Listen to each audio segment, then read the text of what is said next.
study of chemistry really goes back to Greek times, but we will come to a French scientist, Antoine Lavoisier, that noticed something when he recorded the mass of several reactions. What he noticed was that the mass that he started with was always the mass he ended with.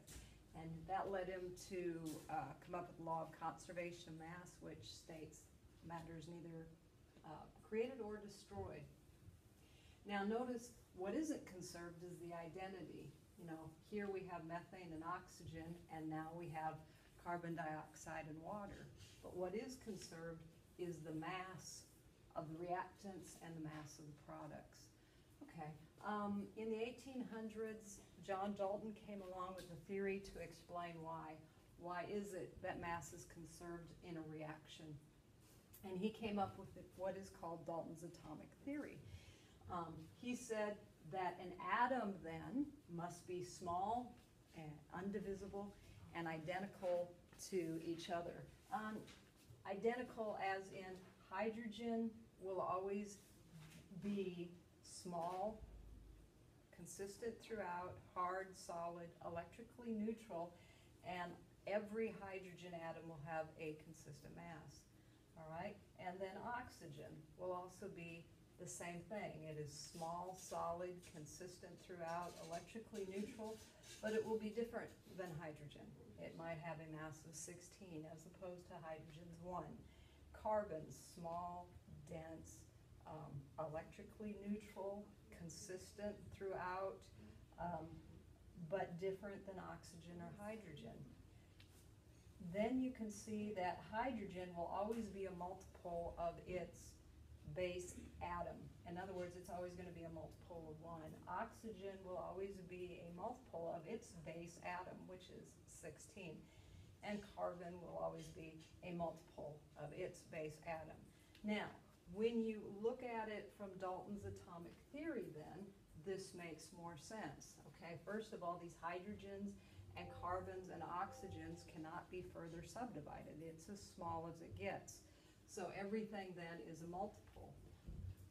Mass is conserved because those hydrogens didn't go anywhere. They weren't subdivided or multiplied, so to speak. They just, I had 4 hydrogens in my methane, and now I have 4 hydrogens in my water, all right? So Dalton's atomic theory was an attempt to explain why we saw the law of conservation of mass. He also gave us the first definition of an atom. What was absolutely correct is that the atom is the smallest particle of matter, that it is electrically neutral, and that each element is different than the other one in terms of how small it actually is. All right, but what he wasn't correct in was that it was consistent throughout and couldn't be subdivided.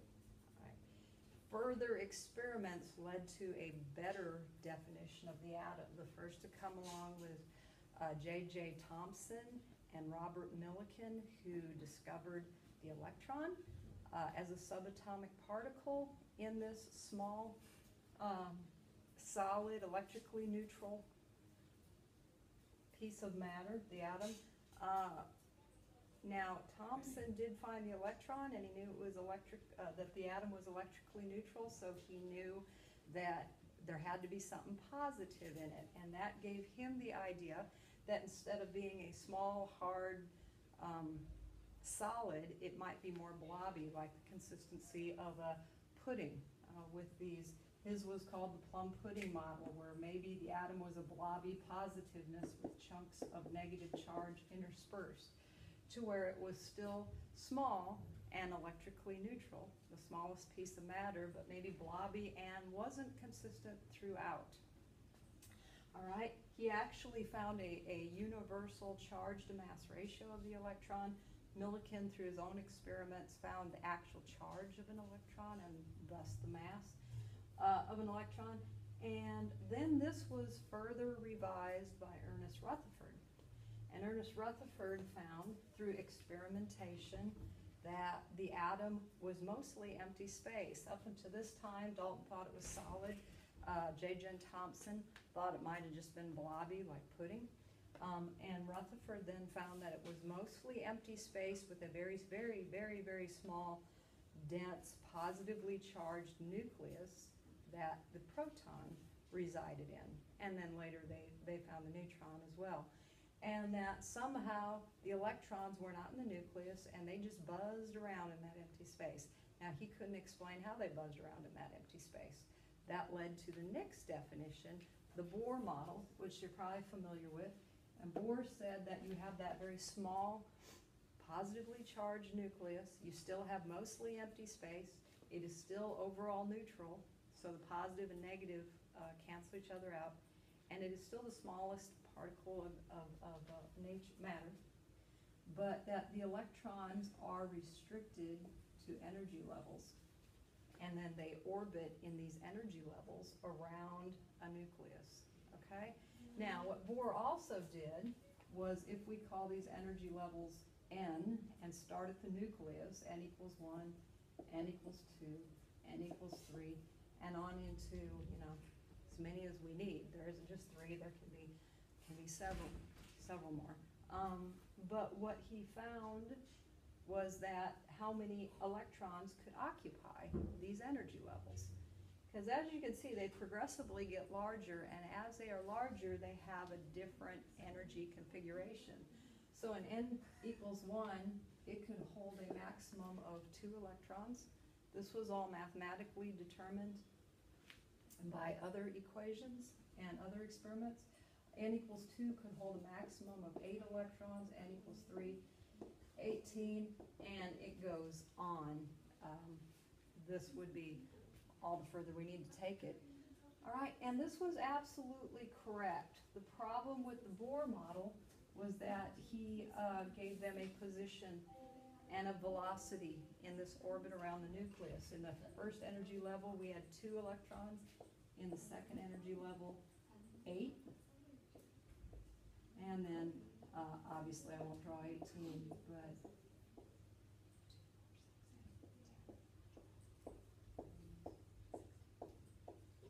all right, and the third energy level, 18 electrons. Okay, so this really gave us a good idea, and these numbers of electrons were absolutely correct, and that they were restricted in energy levels was absolutely correct. It is mostly empty space, 99% empty space. The protons are restricted to this very small area of the nucleus. Since protons and neutrons are the most massive particles, all of the mass basically of an atom is in that nucleus. And these electrons, according to Bohr, were buzzing around with specific position and velocity around this nucleus. Now, the problem was this Bohr model was not correct, and it really couldn't explain why these compounds would form and reform into something else in the first place. You know, what was the attraction if it was electrically neutral? You know, kind of interesting. Back in the day, they thought atoms might have little hooks on them, or, you know, like Velcro and stick to each other. But the Bohr model couldn't really explain what would be the purpose of oxygen breaking its bond and going into carbon dioxide and water in the first place. So this gives us a great model that isn't precisely correct, but we'll be using it a lot to kind of get a thumbnail sketch of the atom. And then it was finally revised through what was a very important discovery by Einstein on the dual nature of light, that light is, well, we won't get into light, but electron, because it is so incredibly small, basically massless, it doesn't obey the laws, the physical laws, that something with mass behaves. And that is what Bohr had done. He had given the electrons mass and treated it like a particle and said this is what a particle would do, acceleration and things like that, according to Newton's laws of motion. Since it was massless, it really didn't obey those laws very well. So electron has what was called a particle nature and a wave nature, and that wave nature is more prominent when something doesn't have mass. And because of that, waves behave mathematically different than particles do. And so they had to change the math to explain the behavior of electrons in an atom. And that gave them, instead of specific position and velocity, they had to change that to what are called areas of probability. In other words, saying, I can't pinpoint where it is, I can just say with relative assurance that it has a good probability of being in this area. And these areas actually took on shapes, all right? And if you look at the X, Y, and Z axes and think of the origin as the nucleus, all right? In the first energy level, there is one area of probability, and it is spherical in shape, and it is called an s orbital. Okay, and it's spherical in shape. And so one orbital of any type, no matter what the name, one orbital can have 2 electrons occupy it. So in the first energy level, instead of the Bohr model, where we say these electrons are buzzing around the nucleus, we say in the first energy level, the 2 electrons have a high probability of being found in this spherical shaped area around the nucleus. All right? Well, in energy level 2, the math changes a little bit because we have more energy, a different shape wave, and what happens is we still can have an s orbital. All right? That is spherical shaped, but we also introduce what is called, let me redraw this,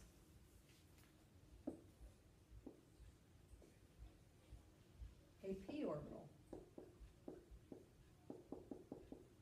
And it is dumbbell shaped. All right, and it also can hold 2 electrons. However, because of its shape, it has 3 orientations around the nucleus. It can orient around the y-axis, it can orient around the x-axis, and it can orient around the z-axis. So, even though we just have one s orbital, we can have 3 p orbitals. So our p orbitals can hold a maximum of 6 electrons. Now notice this correlates to what Bohr said we'd have total number. Remember, Bohr said there'd be 2 electrons in the second energy level, and Bohr said there'd be 8 electrons in the second energy level. All right? Now what Bohr said is that in that second energy level, we would just have 8 electrons buzzing around the nucleus like beads on a string with position and velocity, and that was wrong. What the quantum model, the new one, says is that electrons behave more like a wave, and they're going to be in these areas of probability. So they're going to be, 2 of them are going to be in the s orbital, and 6 of them will have the probability of being in those p orbitals. All right, so areas of probability, and then in n equals 3, we still have s and p. All right, we still have s orbital that is spherical and can hold 2 electrons. We have p orbital that is dumbbell shaped and can hold 6 electrons. And then we introduce what are called the d orbitals, which are clover shaped because the third energy level is larger, has a different energy configuration, and thus a different wave frequency, and thus a shape. All right? Now, with the d orbital, it can actually orient itself in 5 different ways around the nucleus. So there are 5 d orbitals starting in energy level 3, and each holds 2, so it can hold 10 electrons. So we see once again that this correlates to how many total electrons Bohr said when he said there'd be 18, but they wouldn't be 18 electrons just orbiting around the nucleus. They would be subdivided in these particular areas of probability called orbitals, and if you count this up, then you get 18. All right, so we went from the law of conservation of mass to Dalton's theory to explain why we have the law of conservation of mass. We found with Dalton what was right was that we have a small, indivisible piece of matter that is neutral and is different from other atoms of, a hydrogen atom, although not identical for reasons we'll get into later, is going to be different than oxygen, is going to be different than carbon, but they're all the same in that an atom of carbon is the smallest neutral piece of carbon you can get, and everything else will be a multiple of that. And that explains then the math that we see in a reaction. However, it did not explain why the reaction would take place in the first place. What would be the attraction? If you have two natural solid, neutral, solid balls, what would attract them to each other? We slowly added more information with Thomson adding the electron, with Rutherford the proton and the proper placement and the fact that an atom is 99% empty space. Bohr then told us that those electrons have to be in energy levels, and then the quantum mechanical model, which is our latest, the most current view of the atom, said that no, they're not going to just be in energy levels, but those energy levels will have areas of probability that the electrons will reside. Now, these electrons also fall under two categories, and that is called inner core electrons and valence electrons. The valence electrons are very important for us to identify because it is the valence electrons that are the reason why these form different compounds. Because in all of these chemical reactions, the valence electrons are either shared, gained, or lost by atoms to reconfigure. And so we need to be able to identify valence electrons from inner core. And valence electrons are the total number of electrons that are in the most outer region. So if, for instance, in your periodic table then, your periodic table, we'll get more into valence electrons and inner core, but in your periodic table, then the way it is organized is it is organized by rows are called periods and columns are called groups. These rows are numbered 1 through 7, correlate to these energy levels, all right? The group number tells you how many valence electrons are in these energy levels. So we're going to see that our periodic table is completely set up to how the electrons fill these areas of probability. And once we know how they fill these areas of probability, then we can identify how many valence electrons they have, what type of bond they'll form. Either they will just share their valence electrons, they'll be more inclined to give their valence electrons, or take valence electrons. And it's important to know that the quantum mechanical view of the atom is how our periodic table is set up. You'll notice that we have over here S block, and notice that it's 2 columns wide, relating to the fact that the S block holds 2 electrons. Over here is called the P block, and if you count 1, 2, 3, 4, 5, 6, it is 6 columns wide, correlating to the 6 electrons found in the P orbitals. In the middle here, these transition metals, this column, this section is 10 wide, and that correlates to the 10 electrons in the D orbitals. And finally at the bottom, which we really don't care about, these are called the F blocks. There's 7 of them for a total of 14, but that's pretty irrelevant to us. All right, so that should give you some background information for when we start looking at how atoms form ions, and then how we put compounds together and then name them.